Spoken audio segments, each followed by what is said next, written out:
The past few days have been an interesting time for me as I've wandered through McLean and Cummings Hall, and I've seen some of you getting ready to depart, and others clearly just coming back for the weekend ceremony. And I've noticed something that I hadn't seen before, or at least it's something that I hadn't consciously noticed.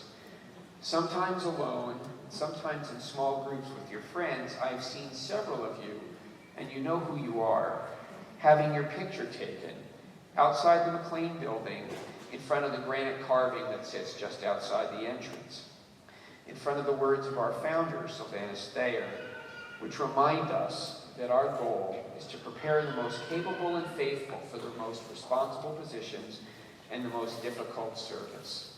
The words that the Thayer School lives by and embodies. In my first year here, my oldest daughter and I were walking past the exterior of Cummings Hall one afternoon when I ran into a BE student that I knew. And seeing her, I gestured to the carving that was on the side of Cummings at that time. And at that time, it was surrounded by construction fencing. There may be a few of you who've been here long enough to remember that.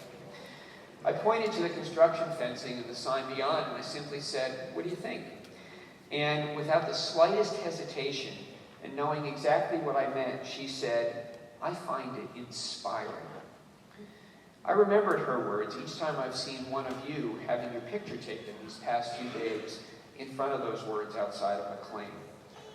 It's reminded me of how we, the faculty and the staff here at the Thayer School, have found inspiration in your creativity.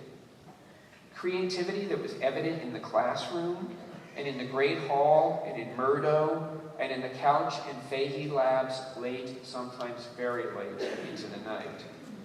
Evident in a wheelchair-accessible treehouse, completely designed and built by a group of students and finished just this past week. Evident in the RIP, the Research in Progress talks, where I've seen you describe enthusiastically and to a broad audience the work coming out of your MS and PhD research laboratories. Evident in capstone design projects that were deployed just recently in the local hospital, in Arctic climates, and just this past week in zero gravity, and everywhere in between. Evident in projects in Ghana, and Rwanda, and Tanzania, where even as students you're striving to improve the human condition through technology in a most fundamental and basic way.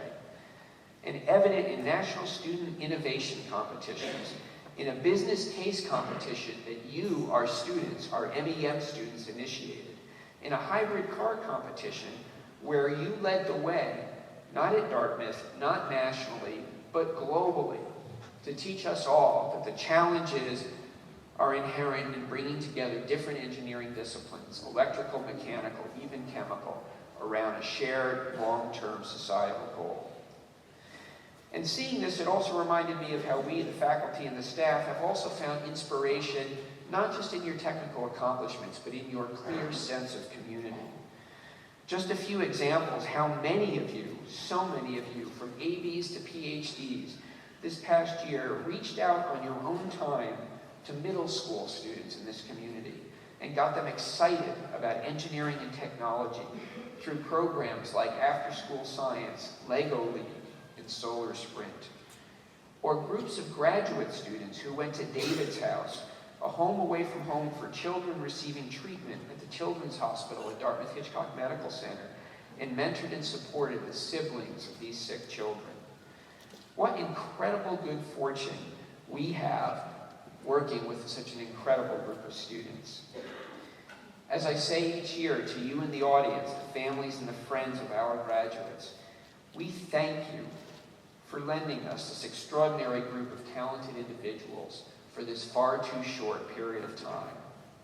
And to you, our students, we thank you for your view of the world, showing us that you see endless opportunity, and for providing your essential contribution to the extraordinary community that we consider to be the Thayer School and the essence of Dartmouth engineering. Thank you and congratulations. This concludes the investiture ceremony. We will now recess as indicated in your program. Faculty, podium group, and students, we will collect in Moore Theater for photographs with the reception to follow immediately afterwards. Congratulations. congratulations and thank you.